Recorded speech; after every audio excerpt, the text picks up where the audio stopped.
Just moments ago, the monarchy trembled as Prince Edward revealed the Queen Mother's long-hidden private decision concerning Catherine. But this revelation didn't begin with a press release. It began with a decades-old letter forgotten in a sealed drawer at Balmoral Castle.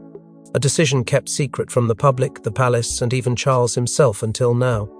Before we go deeper into what this really means for the royal family, make sure to subscribe so you don't miss a single update. It was a chilled spring morning when Edward, seeking nothing more than a moment of quiet nostalgia, unlocked an antique writing desk tucked away in a lesser-used wing of Balmoral. Amidst brittle photographs and old invitations, his hand paused on a faded ivory envelope, sealed with the Queen Mother's crest and marked with his name in her delicate script. Its edges were yellowed by time, its secrecy preserved like a relic of another era. He hesitated, heart pounding, sensing the weight of something more than memory, something prophetic. Opening it, he found words written in the Queen Mother's unmistakable hand, dated just days before her death, and what they contained would shake the royal family to its very core. The letter did not speak in riddles. It was deliberate, calculated, and shrouded in a tone of urgency. She wrote of an appointment she had made, not public, not official, but deeply intentional. "There may come a time," she penned, "when tradition fails to anchor this family. When that moment arrives, only one among you possesses the grace to steady its soul. Catherine." It wasn't just preference, it was a royal prophecy, written by a matriarch who had seen generations rise and fall. She did not name Camilla. She did not speak of Charles. It was Catherine who stood as the chosen. And for years, Edward held this secret close, wrestling with its implications. Each passing year made the letter heavier in Edward's mind. He watched as roles were reshuffled, as titles shifted hands, and as tensions behind palace gates escalated. Camilla's increasing prominence, especially in ceremonial matters, began to feel like a provocation. While the monarchy tried to project unity, fractures widened beneath the surface. And still, Edward said nothing, haunted by the responsibility of the words entrusted to him. But everything changed after a recent royal gathering where Camilla publicly positioned herself ahead of Catherine in a symbolic act that went largely unnoticed by the media but not by those within the family. That moment, quiet to the outside world, pierced through Edward's years of silence. The Queen Mother's warning of discord, of division echoed through his conscience. He knew it was time. The monarchy, he believed, had reached the precipice foretold in that letter. With great reluctance but unwavering resolve, Edward chose to break the seal of secrecy and share the contents of the letter with William, and eventually the wider royal circle. The revelation was immediate. Reverberations of shock, denial, and awe coursed through the institution, and yet beneath the disbelief was a dawning truth that could no longer be ignored. But the letter was only the beginning, because what followed was not just a revelation, but a royal reckoning long in the making. In the folds of her final words, the Queen Mother didn't just express preference, she foresaw disaster. Her private note warned of a future shadowed by rivalry, and named only one woman as the heart's heir. But who was she truly protecting, and from whom? What lay within that letter was not the voice of sentiment, but a forewarning laced with unease. The Queen Mother, once the stabilizing force during the Second World War and beyond, had witnessed enough royal fractures to understand the cost of unchecked ambition. Her note, now public through Edward's quiet but seismic revelation, was a tapestry of subtle rebukes and haunting predictions. She wrote of a looming test of unity, warning that the very crown itself might one day be worn by someone incapable of stitching together the fragmented threads of a nation in doubt. Her words painted a grim picture of a consort who could uphold protocol, but failed to inspire connection, a figure adored within the walls of power, but met with reservation beyond them. The Queen Mother did not name Camilla, but her silence around her was deafening. In contrast, she wrote glowingly of another. She referred to Catherine as the people's steady flame, a poetic title that echoed a sentiment once reserved only for Diana. There was no doubt in her phrasing. She saw in Catherine a calmness that wasn't passive, but purposeful, a capacity to unify not through command, but through conviction. The Queen Mother described moments of quiet observation, how Catherine handled criticism, how she connected with the common people, and how she never sought to eclipse but to endure. There was admiration in her ink, but also urgency. She urged Edward to keep the letter sealed until the balance begins to tilt, hinting that a future crisis would make the content too powerful to ignore. It was not meant as an endorsement of a title, it was meant as protection against collapse. Years passed, and the meaning behind the letter deepened. At first, Edward convinced himself that the monarchy would find equilibrium on its But, as he watched the rise of Camilla's influence and the subtle exclusion of Catherine from ceremonial prominence, he began to sense the tilt the Queen Mother had warned about. Events that once seemed incidental now appeared like stepping stones in a path the matriarch had already walked in her mind. Edward began reading the letter more frequently, clinging to each phrase, each warning, trying to decipher the exact moment to act. The more he waited, the more her words lingered, casting shadows over even the most polished royal engagements. The Queen Mother had written not as a dreamer, but as a witness to human nature, flawed, ambitious, and too often guided by ego over duty. Her fear wasn't of public backlash, but of private erosion. She believed the royal family could survive scandal, but not disconnection. And as she predicted, it wasn't hatred that would divide the crown, it was indifference. Her prophecy was not a whisper of hope, but a desperate attempt to steer the future with one final act of clarity. For Edward, it was no longer just a letter. It was a legacy, breathing louder with every misstep the monarchy made. And as the words of a matriarch echoed louder than any crown decree, the rift they described began to manifest before the world's eyes. While Camilla wore the crown, Catherine gathered the hearts. Her gestures, her restraint, her resonance with the people.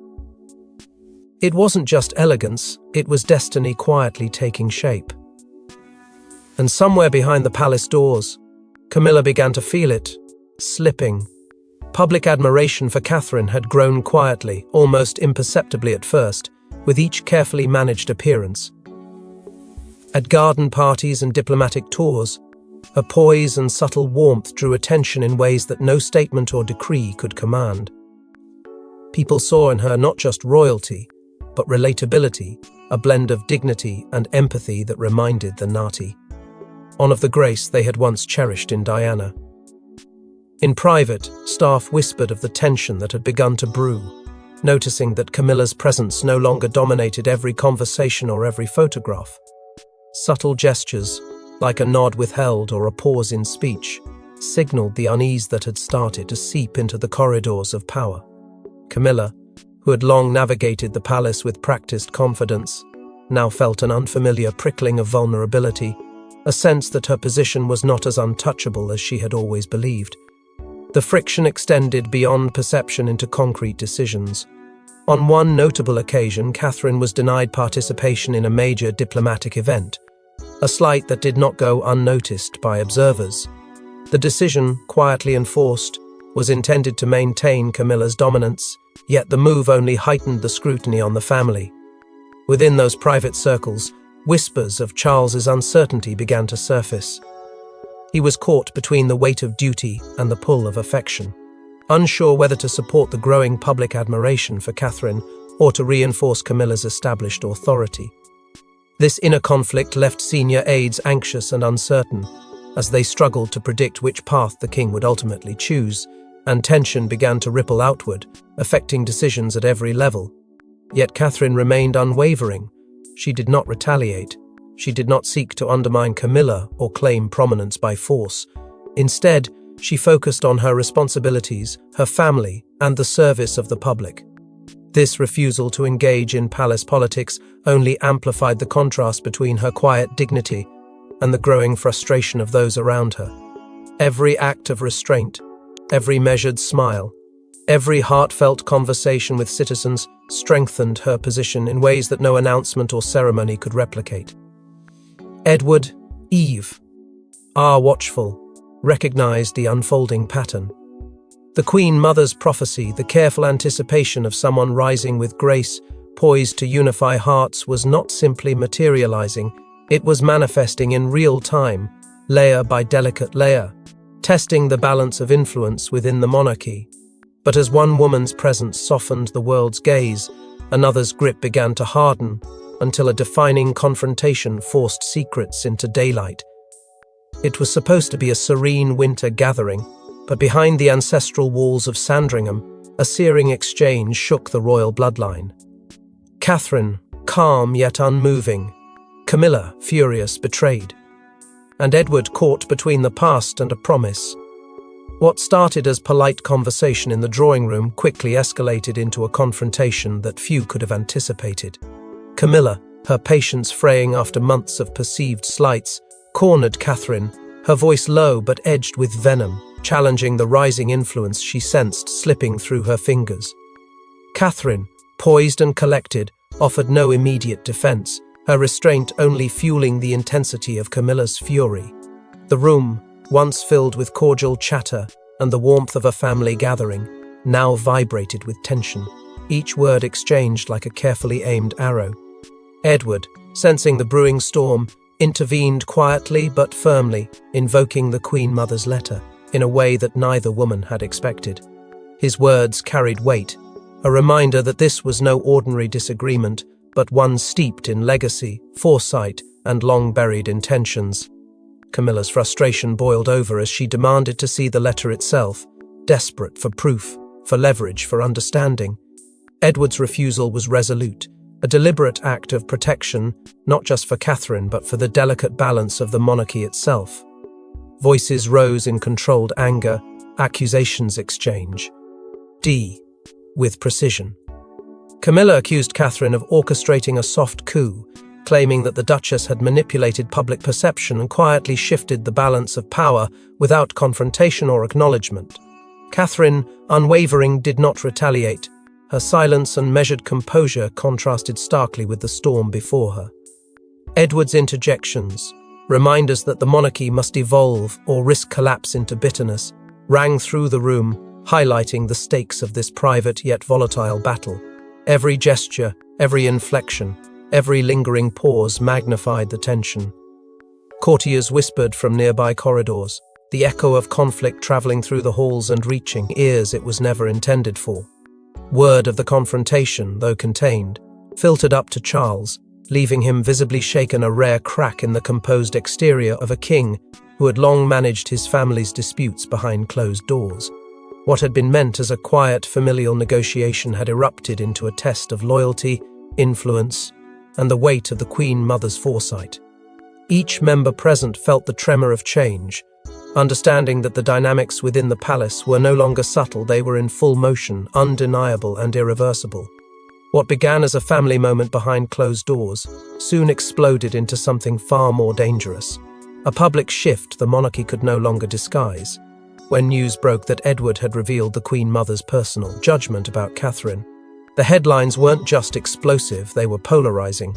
The public adored it, the establishment feared it, and inside the palace, war rooms were quietly assembled.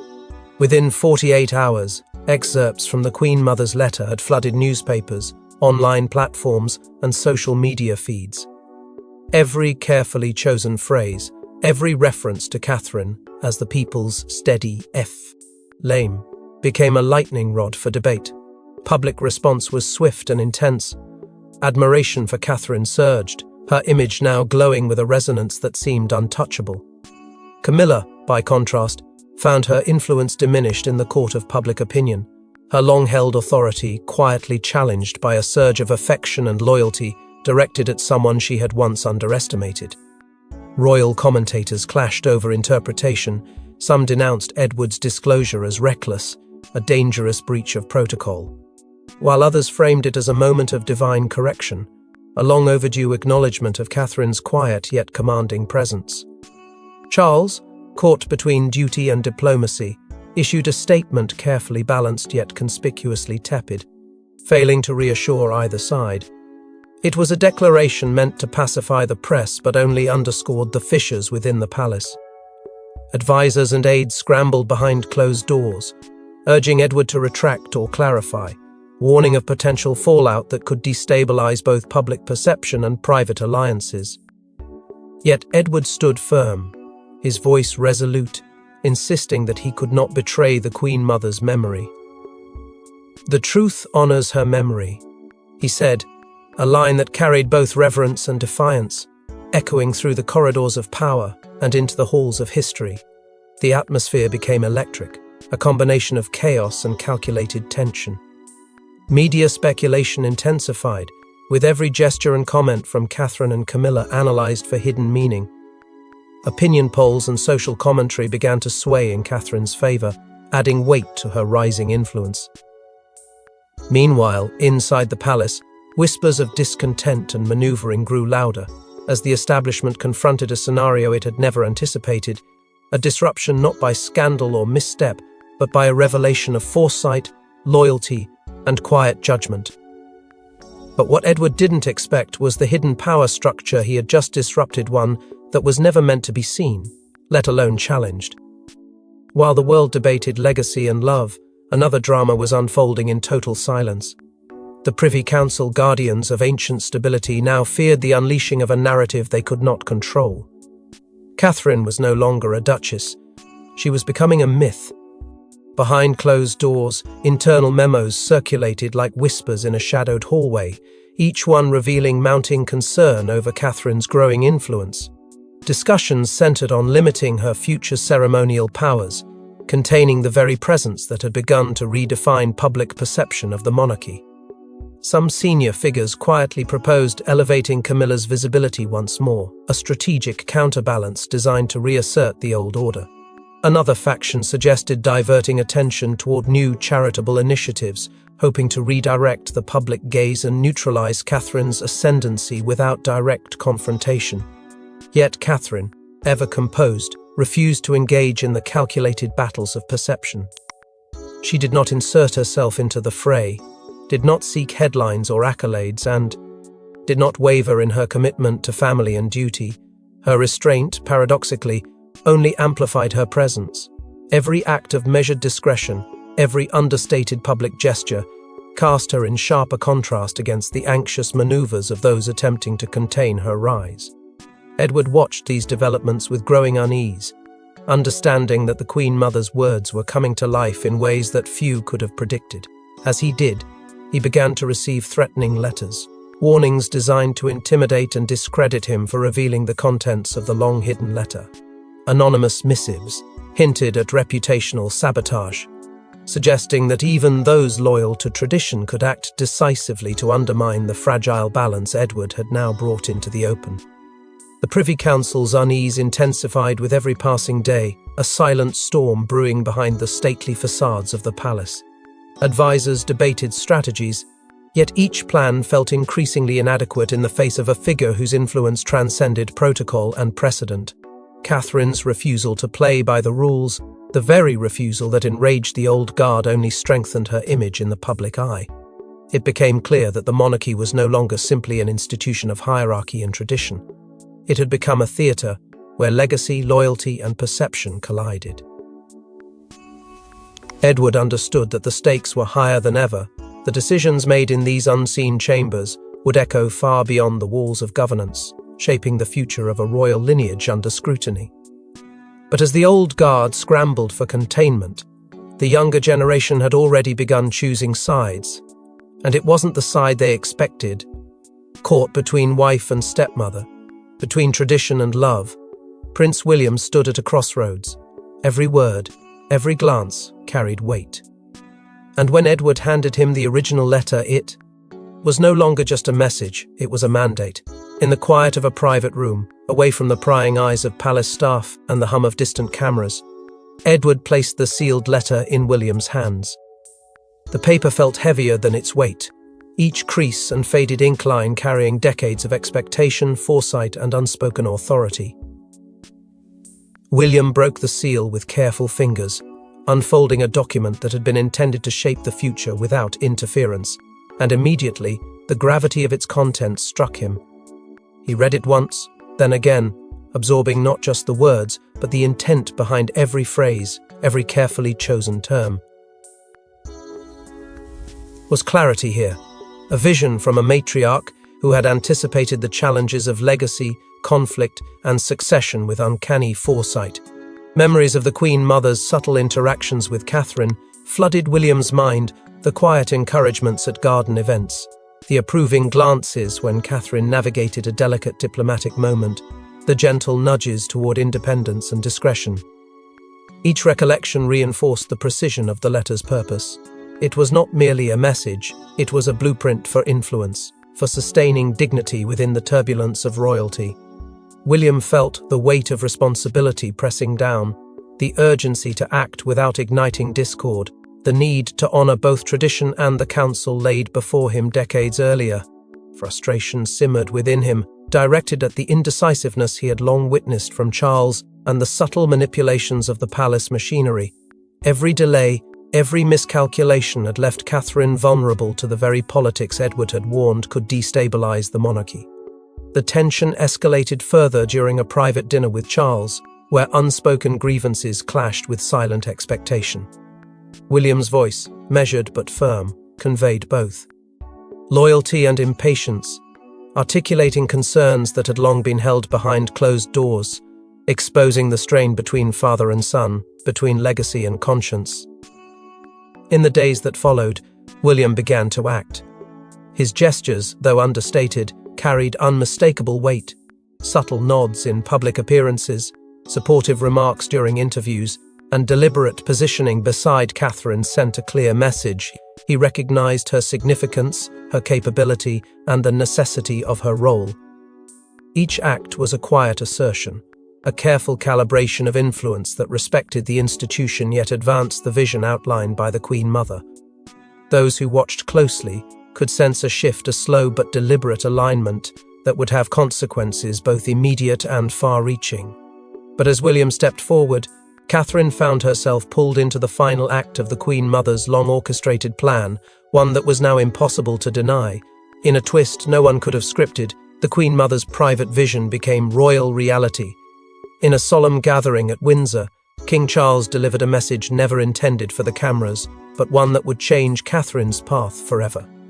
The invitation was discreet, conveyed with the utmost care to Catherine, William, Edward, and Princess Anne. They arrived in the hushed corridors of Windsor, the weight of anticipation pressing upon each step. Within the intimate confines of a private chamber, Charles addressed them directly, his tone measured but laden with gravity. He acknowledged the letter Edward had revealed, speaking to the profound emotional impact it had exerted on the family, the way its words had reshaped understanding and realigned loyalties. Every listener felt the significance of what was unfolding. This was not ceremony, not tradition, but a moment of reckoning with legacy, respect, and foresight. Then, with irate solemnity, Charles affirmed Catherine's role in a way that would reverberate across generations. He named her Regent of Legacy for select ceremonial transitions, a title that carried authority, trust, and the implicit weight of the Queen Mother's foresight. It was both acknowledgment and empowerment, an endorsement that elevated her from public admiration to an institutional mantle few could claim. Notably absent was Camilla, her presence omitted as if to underscore the shift in influence and the quiet reshaping of royal priorities. The absence was a statement in itself, unspoken yet unmistakable. Catherine, poised yet visibly moved, accepted the responsibility with grace. Tears traced her cheeks as she spoke of honoring the Queen Mother's memory, of carrying forward a vision grounded in empathy, dignity, and devotion to the crown and people alike. In that room, the emotional tension of years, the whispered alliances, the private reckonings, the public perceptions coalesced into a moment of triumph and clarity. For Catherine, this was not merely recognition, it was the manifestation of a legacy carefully laid out, a path illuminated by wisdom from generations past. The symbolic weight of the occasion was further amplified when a portrait of the Queen Mother and Catherine was unveiled at Clarence House, placed side by side in deliberate juxtaposition. The painting captured not just likeness but lineage, continuity, and the transmission of values from one generation to the next. It was a visual testament to foresight realized, a monument to discretion, resilience, and quiet power. Observers, both within and outside the family, sensed the undeniable message. The monarchy had shifted, guided by wisdom long kept behind closed doors. and the future now bore the imprint of the Queen Mother's careful judgment. But just as the monarchy steadied, one final shadow emerged. One that had watched from the sidelines, waiting for this exact moment to strike. Vanished from public view, Camilla's silence was deafening. No public appearances, no statements, but insiders whispered of a plan unfolding behind heavy doors, a plan not to reclaim a crown, but to rewrite the very narrative that crowned another. In the quiet of Mill House, Camilla withdrew entirely from public scrutiny, declining meetings with royal advisors and ignoring the urgent counsel that often guided palace diplomacy. The walls of the estate became a fortress of reflection, strategy, and quiet determination, as if the very act of retreat was a signal to both allies and rivals that a recalibration was underway. Reports began to emerge, cautiously and selectively, that she had commissioned a private biography, a work meant to set the record straight, to assert her perspective in a world that seemed increasingly captivated by Catherine's measured ascendance. Every page, every carefully crafted anecdote was designed to reclaim narrative power, to subtly remind the monarchy and the public alike that influence could be wielded not only through ceremony, but through perception and legacy. Even as whispers of Camilla's intentions circulated, former allies began distancing themselves quietly, leaving the corridors of influence less familiar and more precarious. Catherine, in contrast, remained composed and graceful, issuing no response, her demeanor untouched by the undercurrents swirling around her. She moved forward not with force, but with patience and quiet authority, letting public sentiment, precedent, and the weight of history shape her presence. Her restraint, in effect, magnified her influence, highlighting the contrast between those who sought control through maneuvering and those who commanded it through integrity. Edward, observing the unfolding drama, reflected in a rare interview that truth has its consequences, but silence has its weight, a statement that seemed to resonate beyond personal reflection and into the very fabric of royal life. He understood that revelation and discretion were tools of equal power, and that timing, courage, and clarity often determined which narrative endured. Across the monarchy, the consequences of Edward's disclosure, Catherine's poised acceptance of her role, and Camilla's retreat created a new equilibrium, an institution forever changed, standing neither secure nor shattered, but on an edge that demanded vigilance and foresight. And as the echoes of the Queen Mother's final decision ripple through corridors of power, one truth remains unshakable: Catherine didn't chase the crown. The crown quietly came to her. Thanks for watching. Please don't forget to like and subscribe. And we will see you in next one.